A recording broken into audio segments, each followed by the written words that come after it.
Karen, that's the place you call home. My lakeside cabin. That place has been my whole life for 10 years. Every board, every scratch on my knuckles, every damn splinter in my hand, carved out of grief. After I lost my wife and little girl, this place isn't just wood and stone. It's the last thing I got left of them.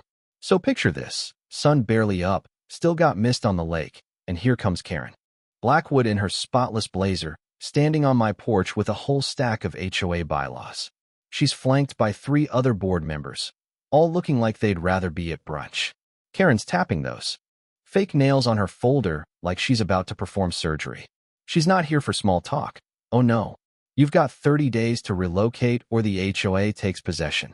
Just like that. You know what I mean? She turns to go, her army of yes-men trailing behind, and I just sit there, trying to process what the hell happened. But as I flip through her paperwork, my stomach sinks. Let me back up a sec. My wife Melissa and my daughter Zoe. God, I still see their faces in the photos above the mantel. They died right here on this stretch of Highway 9. Drunk driver. Late at night, paramedics too slow. After that, I was a shell, man. This cabin became my way to fight the darkness. Every nail a prayer that maybe, just maybe, I could hold on to what little I had left. Now, this so-called neighbor Karen wants to turn my grief into community property. Not on my watch. So I dig into her background. Divorced, big settlement, bounced from town to town leaving. Lawsuits and fake deeds in her wake. My old friend Marcus Carter, used to be my partner on the force, texts me. Saw the HOA circus. Everything all right. He knows what this place means. Karen wins. But see, that's her mistake. Thinking she's got me pegged as a lonely old widower who won't fight back. She forgot the cop part. She forgot that all those years I spent learning how people cheat the system could work both ways. The next morning, I'm in the notary's office, the kind of place that still smells like copy toner from the 90s. Martha, the notary, gets real shaky when I show her the papers. Turns out, there's an entry in her book that says I was there signing those transfer documents. Problem is, I was at Mercy General that day, getting poked by doctors. I've got the medical records to prove it. Her face drains of color as she realizes what this means. She notarized a forgery. Can you remember who actually came in with Karen? I ask. She nods, hands trembling. Walking out, I spot Tom Hartley's pickup, my neighbor, the guy who used to help me install my sprinkler system. Funny, isn't it? The same guy who now sits on the HOA board. He shows up later with a 6-pack, acting friendly. Tough day, Jake, he says, but I see him eyeing the legal docs on my table. So I bait him. Ever notice this paper doesn't match the county? Stationery? The font's off, too. His beer can creaks in his grip. You think someone forged it, he says. Maybe. Or maybe it's just a mistake. I shrug.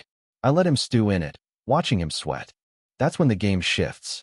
I start getting anonymous calls, my name dragged through the mud on social media. Some cleverly edited video makes me look like I'm threatening old Betty Reynolds over a property line. Never mind, she's the one who brought me cookies and told me about Karen's bullying. Even local reporters start calling. Karen's not just playing dirty, she's gone pro. But the more they push, the more I dig. One night, I spot Karen, Tom, and Lisa Powell, the journalist, meeting late at the darkened HOA office. I dust off some old surveillance gear and catch everything. Their voices, clear as day, plotting to torch my cabin, insurance scam and all, with me in it. That's when the real terror sets in. This isn't about money. It's about erasing me. You ever smell smoke in your sleep? The kind that yanks you out of a dream, makes your heart jump straight into your throat? That's what woke me at 1:47 a.m., flames licking at my walls. The whole place set up to burn fast. But Karen's crew didn't know I'd built a backup system, a secret sprinkler line straight from the lake, just in case. Call it old cop paranoia, or just the part of me that never trusted easy. I hit the emergency switch, water sprays everywhere, and I crawl out the window as the cabin turns into an inferno. I'm coughing on the deck, Marcus sprinting over. With first aid, fire trucks wailing down the lane, when Betty Reynolds points out Tom's truck was parked by the launch around midnight. The fire chief checks the scene, shakes his head. No way this was accidental. Evidence is stacking up fast. Next day, a text from Patricia Williams, now a federal judge, but once a rookie I trained. Turns out, the FBI's been watching Karen for months, money, laundering, fraud, maybe even murder in 3 states. My property dispute is just one small piece. My little cabin, the one thing I thought was my weakness, turns out to be bait in a federal sting operation.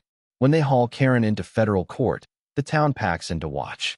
She looks like hell, her mask gone, the killer inside finally showing. And when she cracks, she spills everything. Admits to burning my place, forging the papers, even paying off the drunk driver who killed my family. All because 25 years ago, I loved someone else. Not her. She confesses to everything. Right there in open court. There's silence. Then the judge drops the gavel. Life in federal prison, no chance for parole. Justice, finally. As the dust settles, my neighbors gather where my cabin stood. Flowers for Melissa and Zoe. Apologies for not seeing through Karen sooner. That insurance money and Karen's seized assets? We rebuild, but not just for me. We put up a community center, Melissa and Zoe's names on the door. A place for the living. The community Karen tried to break pulls together, stronger than ever. So here's the deal. When someone tries to steal your home, your history, your heart, don't let them. Don't let them rewrite your story. Justice isn't about being a hero. It's about being ready, being stubborn, knowing when to fight and who you can count on. I lost a cabin, sure, but I found my community, and finally, peace. So, tell me, what would you do if someone came for everything you love? Where do you draw the line? Comment below, let's talk. Justice, let's talk community. And if you believe in fighting back the smart way, hit that like and subscribe. Because sometimes the system does work, but only if you know how to use it.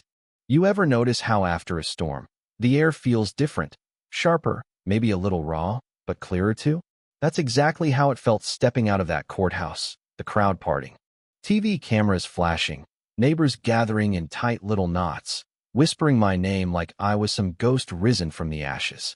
For years I thought of myself as invisible, just the old widower holed up in his cabin, but in that moment, every eye in Cedar Falls was on me, and not all of them with kindness. Marcus was waiting with Betty Reynolds, the two of them holding coffee and a battered photo of Melissa and Zoe from one of those lake picnics we used to have before everything changed. You ready to go home, Jake? Marcus asked, and I just stared out over the water, what was left of my cabin. Barely more than a blackened outline on the ground. Smoke curling up like memories you can never quite put to rest. But that's the thing about fire. It doesn't just destroy, it makes room for waiting. The FBI didn't just wrap up Karen's gang. They started calling other towns, pulling threads, unraveling this massive web of fraud that went way beyond our little corner of the world. Word spread fast. Old-timers who'd been silent for years suddenly came forward, telling stories about strange men with clipboards and paperwork that didn't seem quite right. I realized I wasn't just fighting for myself. I was fighting for every person in town who'd ever felt cornered by a system designed to confuse and control. Meanwhile, that insurance settlement and the restitution from Karen's seized assets came through, more than enough to rebuild. But the idea of just putting the same 4 walls back up, it didn't feel right.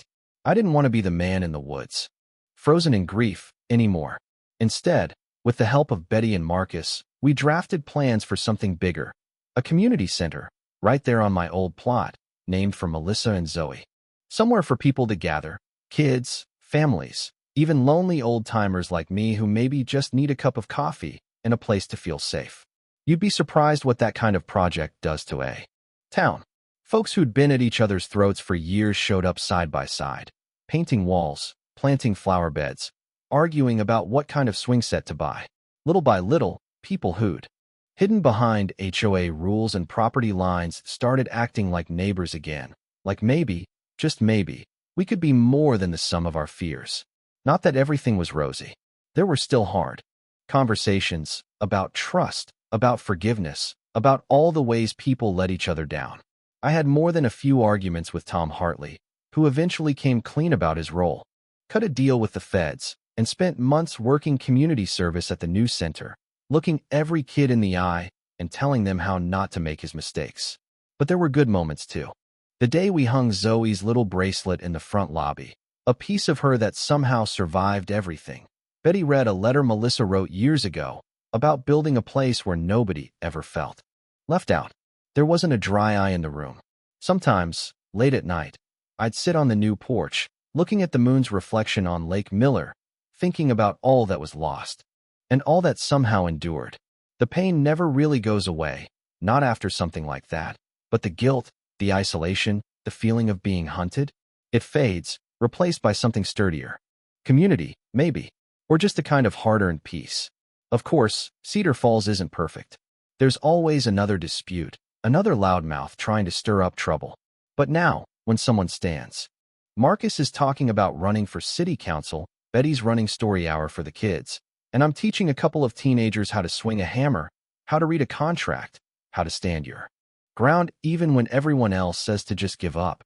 Because if there's anything I learned, anything at all, it's that justice doesn't come easy. Sometimes you've got to get knocked down, burned out, even framed and left for dead before you find your people, before you find your purpose again. And you know what? For the first time in years, I feel like I'm exactly where I'm supposed to be.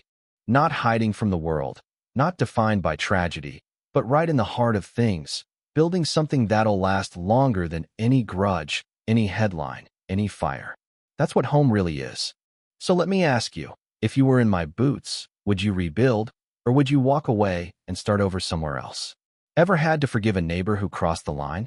Drop your thoughts below. What would you have done different? And how do you know when it's time to stand your ground? And hey, if you believe every community deserves someone willing to fight for what's right, hit that like, subscribe, and tell me your wildest small-town justice story. This is Jake Morrison signing off, not just as a survivor, but as a builder, a neighbor, and maybe, finally,